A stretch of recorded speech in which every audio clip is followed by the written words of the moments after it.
This is My First Job in Sports web series, presented by SBRnet, your comprehensive source for sports data to the academic community. Here are the hosts of My First Job in Sports, Neil Schwartz and Dr. Lindsey Darvin.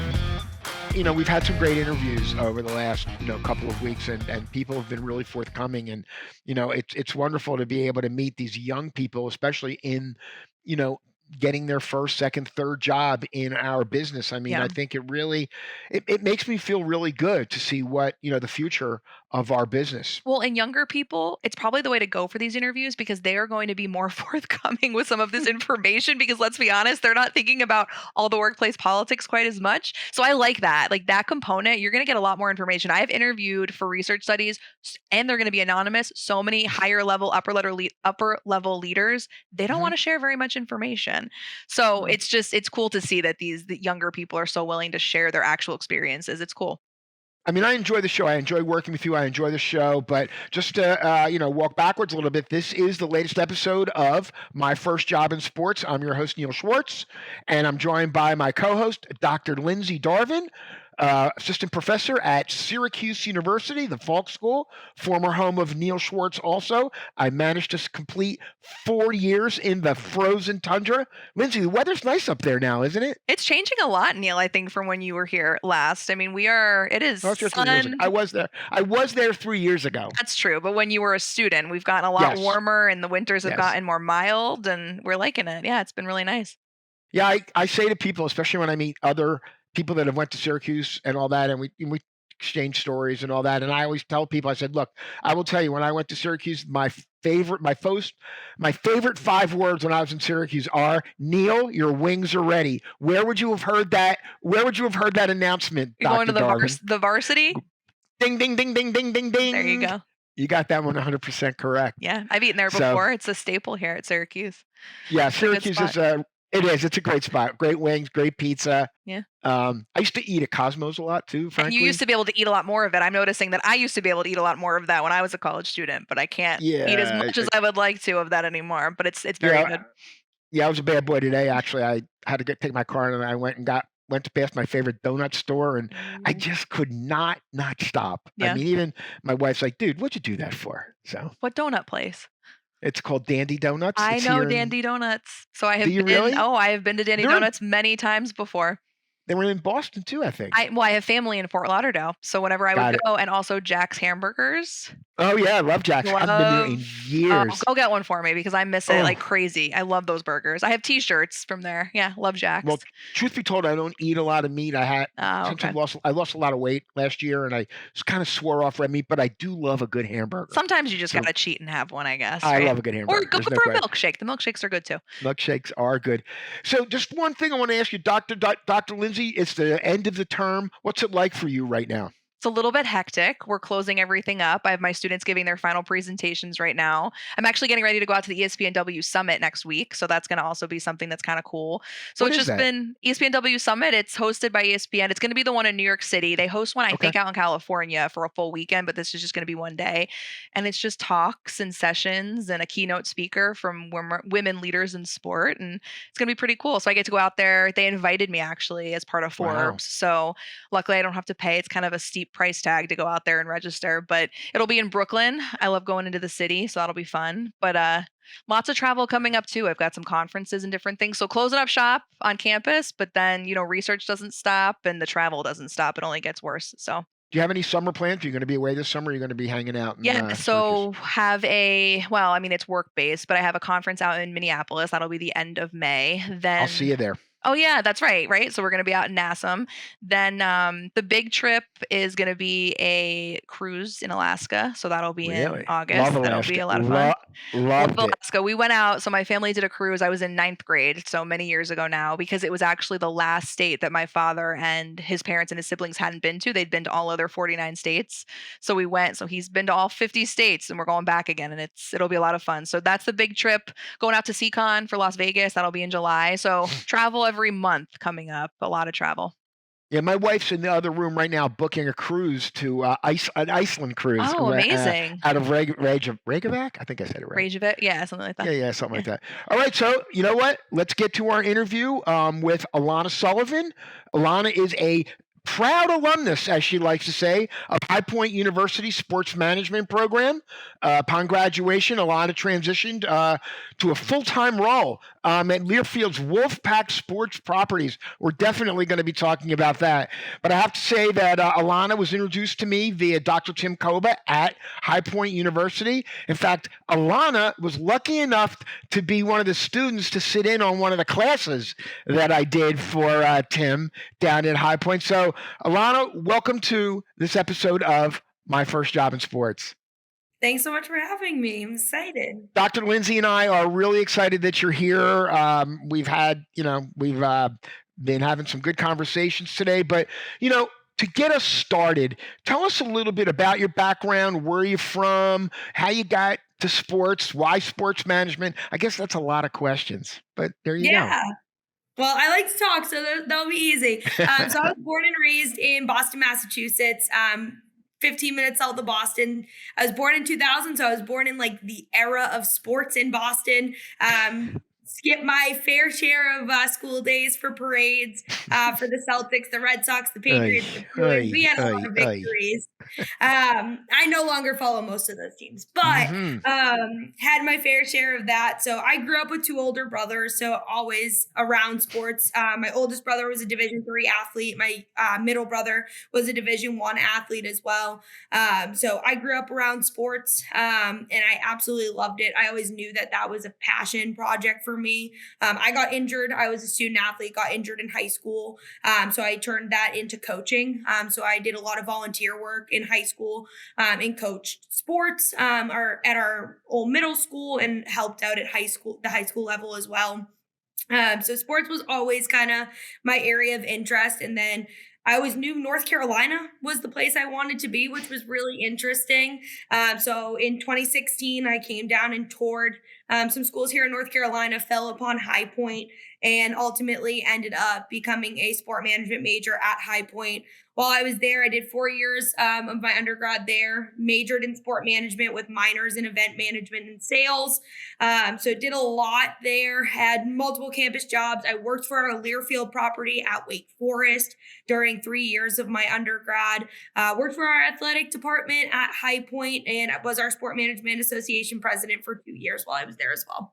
Dr. Lindsey and I know about Learfield, but I think a lot of the folks that are maybe watching and listening do not know who Learfield is. So why don't you give a little bit of a rundown on Learfield and obviously, and there's a lot of great opportunities at Learfield right now.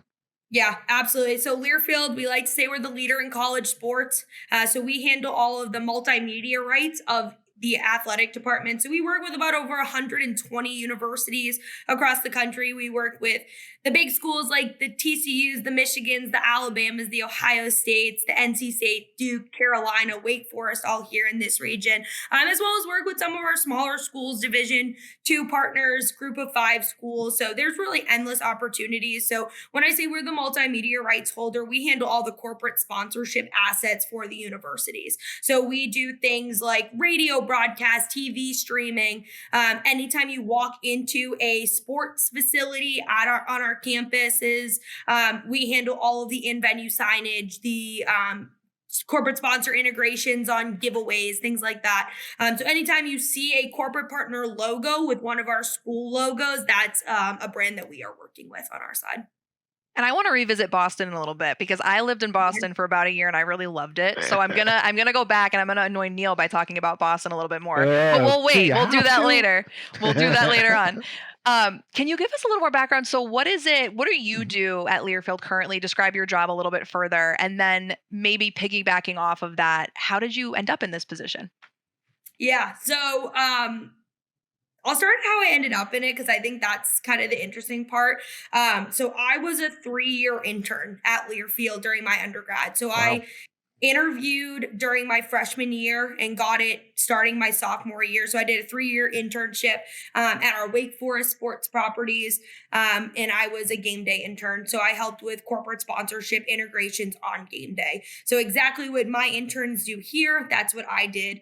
And I knew that that was where I wanted to go. I knew that I wanted to work on the corporate brand side. I wanted more of we're more of a 9 to 5 with adding in games rather than a traditional marketing job where you're working every single sport or working multiple things. We work mainly with revenue generating sports. That's kind of where we spend most of our time, but we also are doing one-off events with all the other sports as well. So not necessarily going to every single, say, men's or women's soccer game, but we're going to 1 to 2 a year.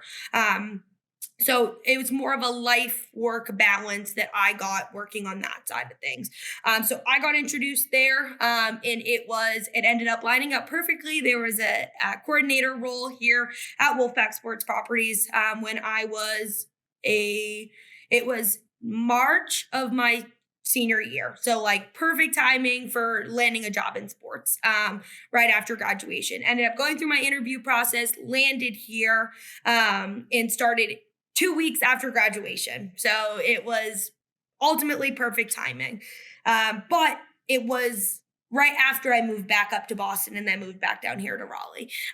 So I was in that role for 11 months and I went to my boss at my 11-month mark and I said, this is what I see my next year and a half looking like. I wanted to go into sales. I wanted to work on our business. I wanted to work on our business development side of things. So I was executing contracts. So I was working with 5 of our corporate partners executing their contracts, but I wanted to be more in the weeds on the sales end of things. So they said, okay, perfect. Let's start you off on some renewals. So I handled some of our renewals for our property. And he said, okay, like, I think you can do this. And then my job, we went through a multimedia rights agreement. So we just extended our time here at NC State. So we extended our deal with them. So it means we stay here longer, but we added in new resources. So we added in a video creation team, and then we added my job, so NIL sales. So it was the perfect blend. So I sell NIL. So I work in the space with our corporate sponsors and our student athletes on name, image, and likeness. But I also activate it. So I'm still doing my activation role, and I'm out at events with our student athletes, or I'm creating content for our student athletes to post on their social media feeds, but I'm also selling it to our corporate partners. So it's a good mix of both. But Learfield is kind of always where I thought I was going to end up. And I'm happy that I got to continue and grow my career within Learfield. Does West Virginia University work with Learfield? Do you know? I believe West Virginia. Doesn't Syracuse? Well, I asked that because I have a good friend that I played basketball. She's one of my best friends. I played basketball with her, and she works at West Virginia in a very similar manner. And I think it's with Learfield. And the reason I asked that is because we had conversations together sitting on a beach in New Jersey at LBI a couple years ago, where she was talking about sort of this transition into NIL, and she was talking about some of the messaging that they were receiving and the things that they were going to have to do. So I'm so curious, because at that time she thought it was almost based on the regulations the NCAA had put out. She was like, this is going to be impossible. How are we going to be sort of the middleman here to do this? What has that, and you may not have been there for the actual transition period, but what has some of that looked like now moving over into doing more of this NIL work? Yeah, so Learfield's approach has always been, we represent the brands, not the student athletes. So I work on the brand side of things, and I sell the concepts, I sell the ideas. I don't hear a quota from my head coaches of X player needs X amount of dollars. It's whatever works best for the brands. So if they come to us and say that it's a female student athlete that's from Raleigh, North Carolina, we're going to go find a female student athlete that's from Raleigh, North Carolina. They might be on track and field. They might be on gymnastics. They might be on volleyball. They might not be on women's basketball. So we really do focus on the ROI for our corporate partners. legislation did just get passed where universities and third parties are going to be able to get a little bit more involved in NIL, and that is coming in effect in August 1st. But right now, mainly I work alongside our compliance office, making sure that we're keeping things compliant. We just hired a new in-house NIL role where they're helping with education of our student athletes, our coaches, our recruits, and then handling all of our brandar relationships, influencer, things like that. So our brandar, for those who don't know, is our student athletes being able to use marks and logos in trading cards, merchandising, in other areas like that. They cannot use it in their NIL deals. Learfield is actually the one that's able to sell them that right. So my corporate partners that I work with are able to utilize our student athletes in their uniforms, in athletic venues, using marks and logos. So wearing a Tuffy head shirt that says NC State basketball, NC State baseball, NC State softball, whatever that may be, we're able to sell those rights to our corporate partners. I want to get in and talk a little bit more about NIL because, frankly, the name of the podcast and show is My First Job in Sports. And right now there are a lot of jobs in the NIL space. There's no question about it. And it goes everywhere from the legal aspects to the business development aspects, which you do. And I do want to come back to that because I think I found it fascinating that you wanted to do sales, you wanted to do business development. But let's take a little bit of a step back and talk a little bit about your college experience while you were at High Point. What were some of the courses that you took as part of your sports management degree? What were some of the ones you liked? What were some of the ones you didn't like? And maybe what were some of the ones that you wish you would have taken that you didn't? Yeah, this is my High Point plug. High Point does a really good job with their sport management program where it is a holistic program where you're getting a little bit of everything. So High Point really focuses on case studies as well. So we did a lot of case studies, which actually help in the business world. Yep. I've partnered with Dr. Koba as an alumni as well, where I've gone back and given them case studies to help our department out or help our athletic department or specifically Wolfpack Sports Properties. So we took things like sport law, strategic management, organizational behavior. You take the traditional sport marketing, sport finance, things like that. I think that as I've gotten more into my role, the one thing I did, we did take a course in it. I wish I dove a little bit deeper into it, was the digital design, Photoshop, creative side of things. Well, I hear that a lot. Yeah, because my role right now, I execute NIL events, but if you go on any of my student athletes accounts that I've worked with, I'm creating those content pieces that are going on their accounts. So the 10 by 10, 1080 by 1080 squares that I'm putting up is I'm dropping those into Photoshop and I'm creating those. I also create NIL posters for each one of my student athletes when we do an event, and we print those out, or the sponsor prints them out. It has their logos on it because it gives us a touch point, a signable item, a memorabilia piece for someone to bring home. But I'm creating each of those and I make them unique to every single event that I do. Wow. So I'm in Photoshop probably 2 to 3 hours a day minimum. So I wish that I got, and our company does corporate goals every year.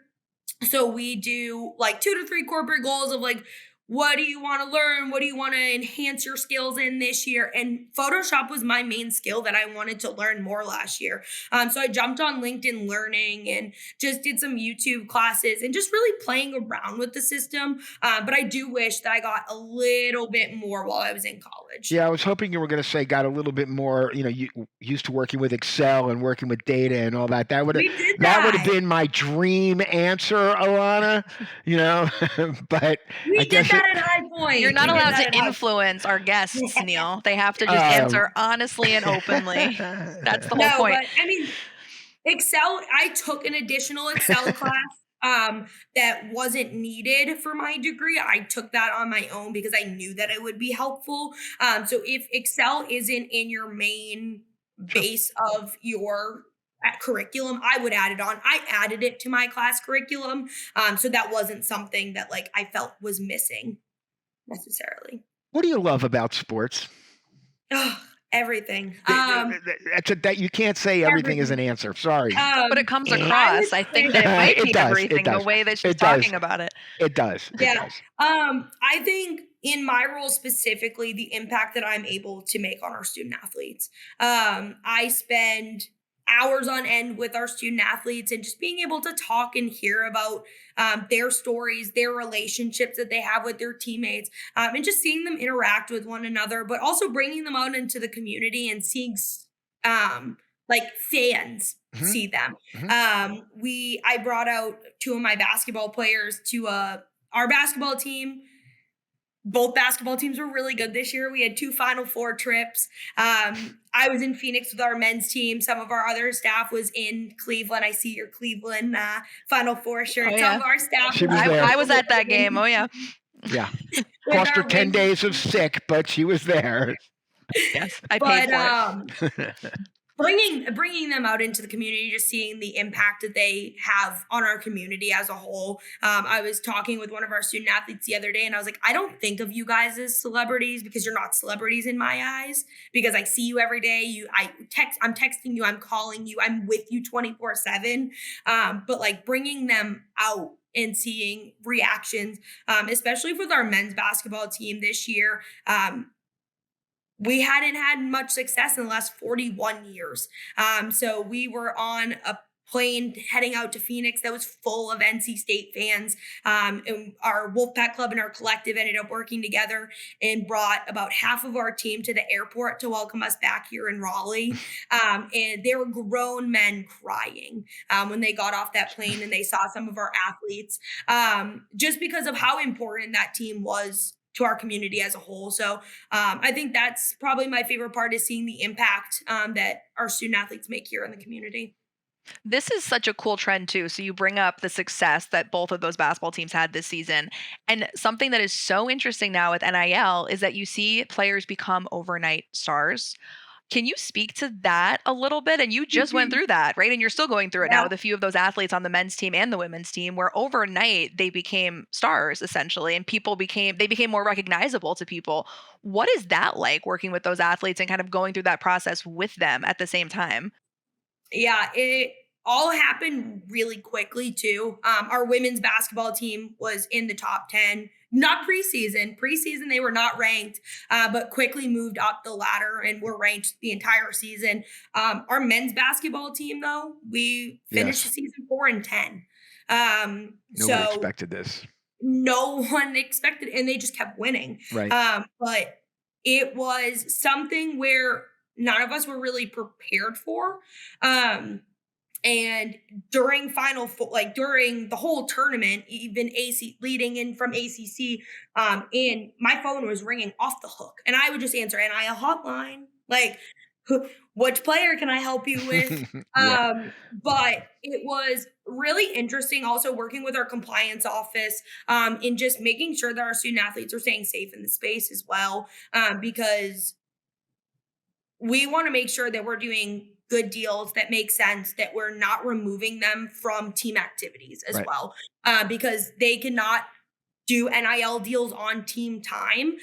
So whether that be in a film session, they can't be posting something. If it's day of a game, they can't be posting anything. So really working with their schedules as well was really interesting.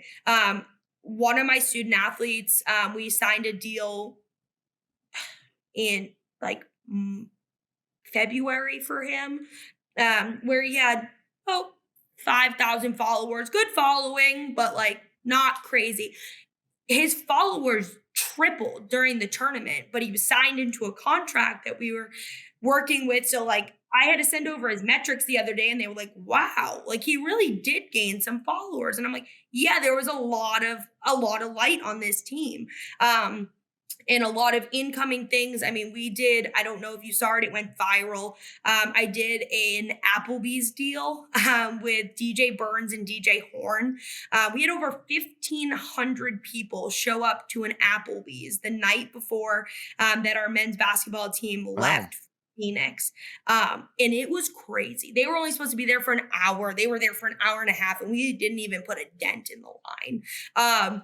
But I mean, the success of our teams really obviously helps NIL from a brand's standpoint, as well as like DJ Burns was kind of like our face of this team, like the one that kind of caught a lot of wind in the media.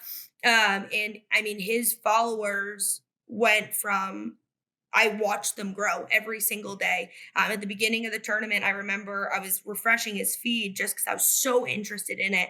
He went from like 30,000 followers to over 215,000 followers by the Final Four.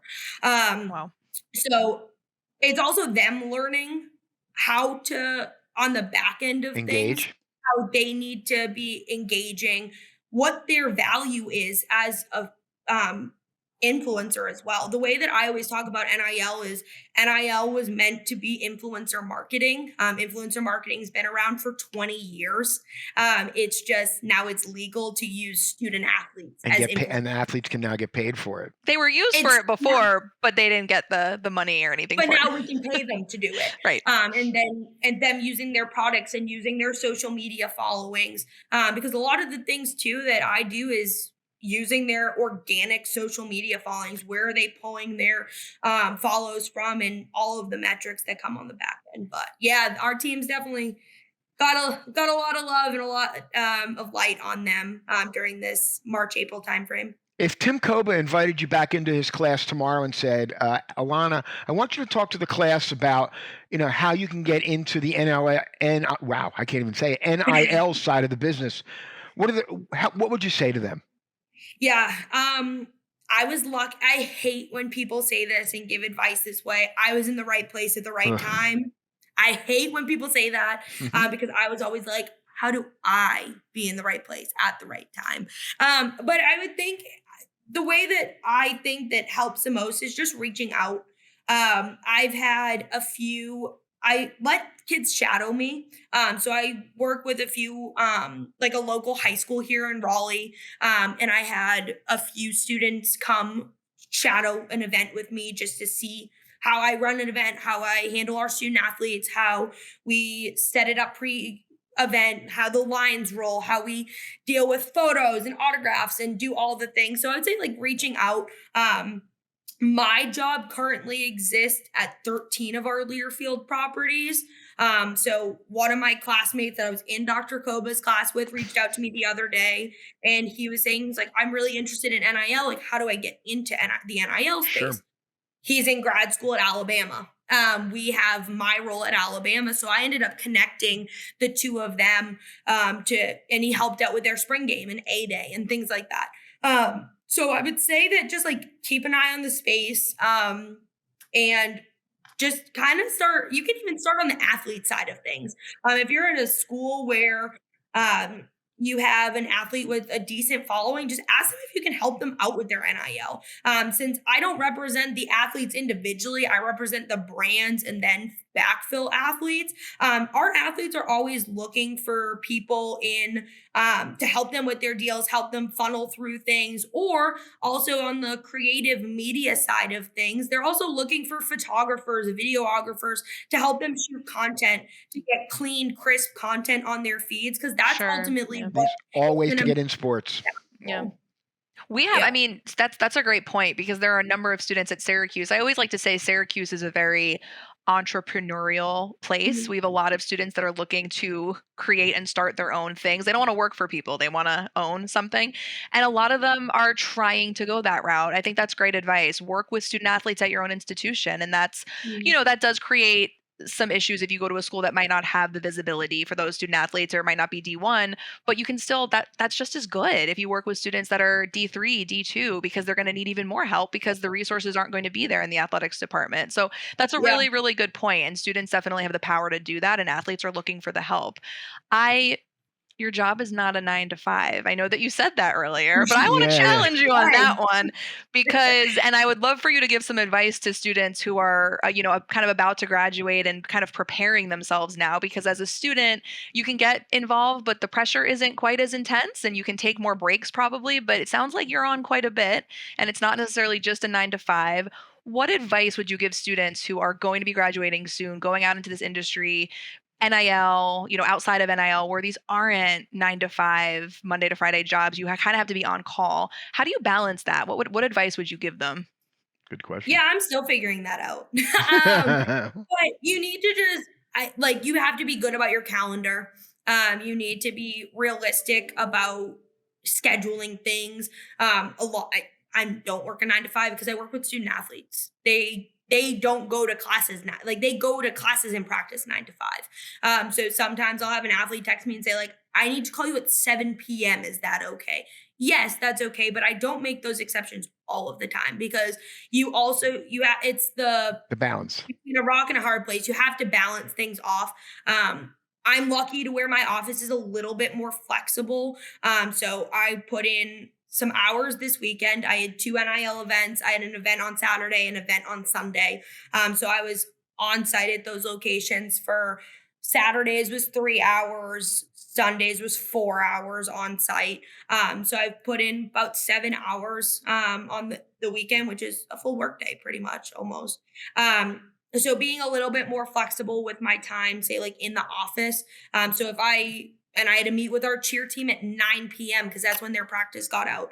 So if I have like those longer days on the back end, like I've worked it out personally with my like supervisors of like, hey, I need to be at cheer at 9.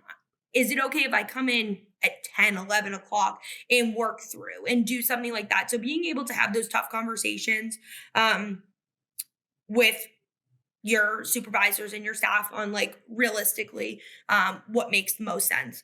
I also got stuck in a lot of like last year, I wanted to go to every event because like I was new. I wanted to meet people. I wanted to make good on my relations and stuff like that. You're going to burn out if you are going to everything. Pick the games that are important to you. Pick the opportunities that are important to you, but like you can't burn the candle on both ends. So you really need to be cautious of all the effort you're putting in. I'm not saying don't put in effort because when you're new in sports, you want to prove yourself, you want to prove your worth, but you also have to realize that realistically, if you are putting in too much work on the front end and you're not giving yourself enough time to rest and recuperate, you will not want to work in sports much longer. It won't be fun anymore. And Neil's big into fun. It won't fun. be fun anymore. It takes the fun out of things. I mean, like I'm old, but I'm still fun. Like our staff works, our services staff works 12-hour game days for every football game. Well, and Alana, go ahead. I have an interesting question, and this might put you on the spot a little bit. Okay. NIL collectives, good or bad? I think there's good and bad within them. Okay. I think that my hope for collectives is that it's more inclusive of all student athletes. Right. Not all collectives are all student athletes. Right. There are some schools that only have a football collective. They only have a men's or women's basketball collective, whatever the biggest sport at their school is. I think where the wins can come is as we're adding in new sports. We're being more inclusive. I think it's going to be interesting as NIL kind of shifts into more of a like athletic departments can be involved from a Title IX perspective. Because right now, I don't think there's a single collective that is 50-50. It's just not physically possible.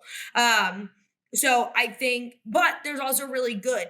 So our collective here works with a lot of our local nonprofits. So they work with Gigi's Playhouse, which is a corporate partner of ours, but they're a place for Down syndrome. So it's education, awareness, and helping their participants in life skills. Good. So we send our student athletes there. They go to the Boys and Girls Club with them. They go to visit children in hospitals. Like I think there's a lot of good that comes out of NIL, and our student athletes being that face in the community. I just think that there's a place for more females specifically, and being more inclusive of other sports. Talk about what is like in actually, Dr. Lindsey and I did an interview earlier today it will be on our earlier show about what it's like to be a woman in a male-dominated sport, in a male-dominated field. Talk a little bit about that, the good, the bad, the ugly. Yeah, I mean, it's definitely interesting, and I feel like a lot of the times I'm needing to prove my worth, or needing to prove I know what I'm doing. We heard that exact We hear statement it. about an hour, Yep. a half hour ago. And this Yeah, kind of like, stuff, it almost gets to me, right? Because I would hope I'm a little older than you. I won't say how much older, but I'm a little older than you.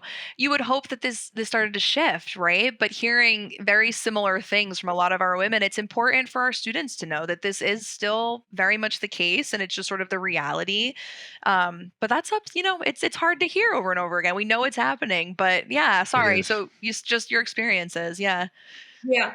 I mean, I think where I sit in NIL, I work with a lot of my male athletes. They've been awesome to work with, but it does become a little bit more difficult as I'm scheduling things, because it's like, well, I obviously can't go in the locker rooms. Like, I can't do so, like, I can't go in some of the facilities. I can't, like, I need to like I need to schedule time out where like guy could probably just walk in because it's more normalized. I think they respect me because they were raised right. Like, all of our student athletes respect me. They know what I'm there to do, and I'm there to help them. So they're not disrespectful in any way. But I think that's really interesting. At NC State as a whole, like, we have a lot of women in our athletic department. We have a female deputy athletic director. We have a lot of women that are high up. So I think that as a whole, like, our athletic department does a really great job. In sales for athletics is a little interesting as a female, a power dynamic.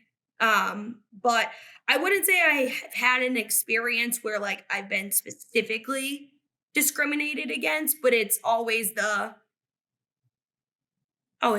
you're a girl. Like, because I'm also 24. Like, I'm Young. young, and I'm young in the space. I'm the same age, if not younger, than some of my student athletes.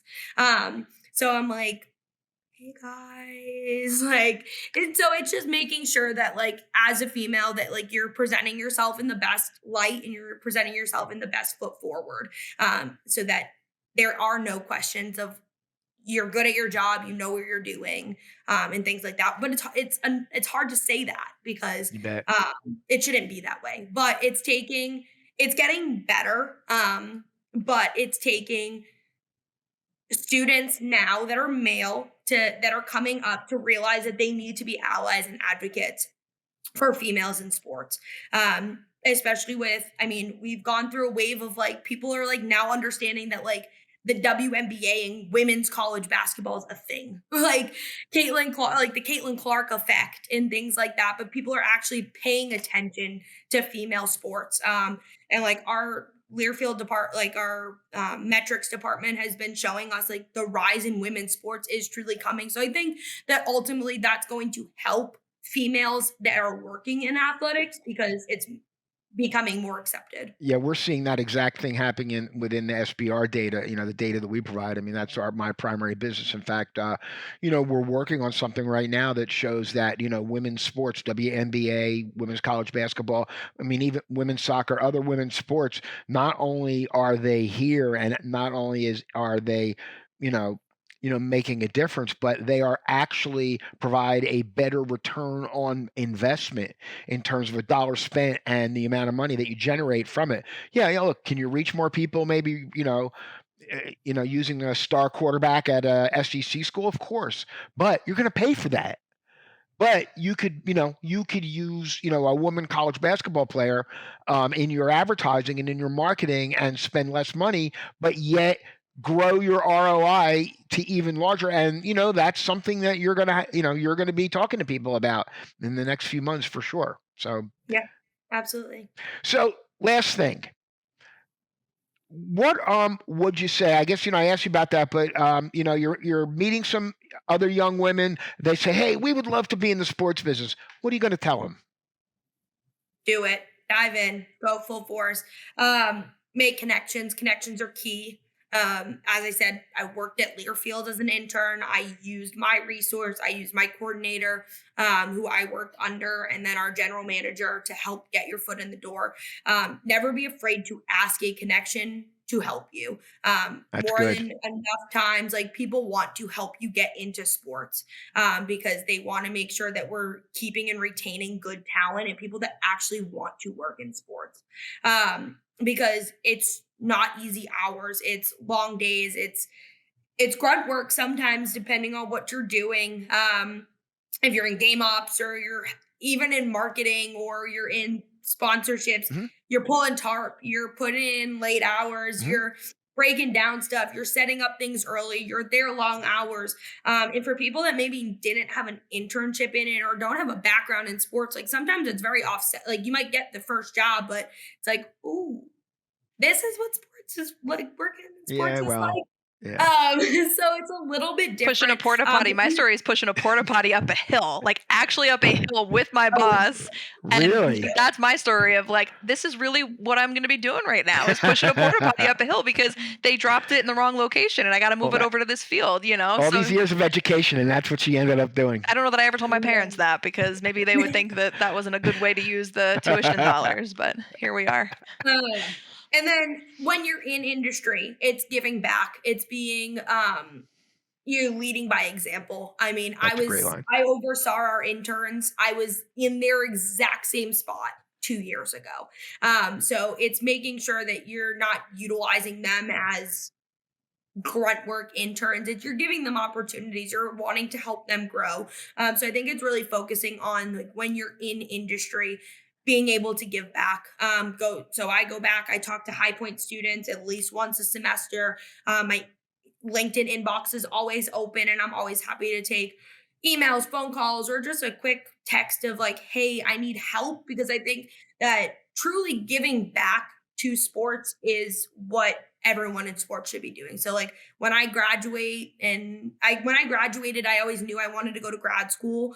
So I'm looking into grad school now, and then ultimately later down the line, when I retire after a hopefully 45-year career, even at Learfield, then I'll go back to professor and giving back to the next generation of sports with all the experience and understanding that I have.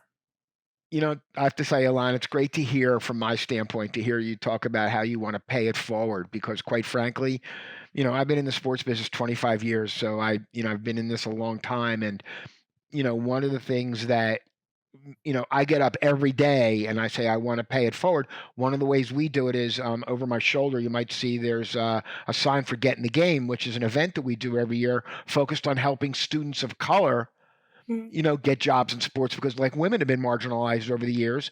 So unfortunately have folks of color. And, you know, that's something to me that means a lot. I mean, and something that I believe in. And, you know, it's great to see, you know, intelligent, outgoing, creative, smart, I'm running out of adjectives here, you know, women like yourself, Alana, in the sports business, you know, getting the job done now, getting the job done in the future, and paying it forward to the future of our business. Alana, Dr. Lindsey and I want to thank you a lot for coming on My First Job in Sports. You've been a great guest, and I've really enjoyed the conversation today. Yeah, thanks so much. Thank you for tuning in to this edition of My First Job in Sports, presented by SBRnet. You can check out the video version on the SBRnet Video Corner on YouTube. You can also catch the audio version on all major podcast platforms. Just search for My First Job in Sports. My First Job in Sports is produced by Brad Maybe. You can connect with us on all social media platforms, including Twitter, Instagram, and LinkedIn, or check us out at sbrnet.com. Thank you for tuning in.